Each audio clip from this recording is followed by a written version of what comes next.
Alors des mesures qui ont épargné le 31 décembre. Le gouvernement en appelle en fait à la responsabilité des Français. Oui, pour le réveillon, il faudra simplement faire attention, se faire tester, garder les distances de sécurité.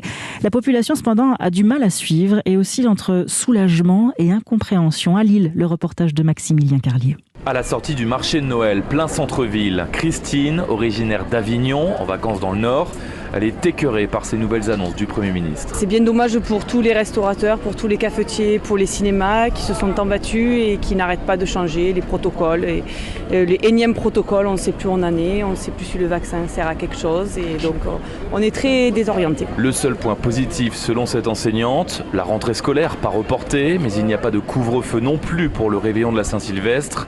Alors pour Gabriel, ce sont des demi-mesures. Elles sont un peu symboliques, je pense, histoire de dire oui, on agit, on ne laisse pas le variant se propager outre mesure, mais paradoxalement, les mesures ne sont pas assez efficaces pour empêcher la transmission du virus à grande échelle. Et au plus on avance, au plus j'ai l'impression qu'on se rend compte que le vaccin n'empêche pas la transmission, mais paradoxalement, on va encore plus inciter les gens à se faire vacciner. Une politique du tout vaccinal avec super pass sanitaire, se moque cet étudiant pourtant vacciné.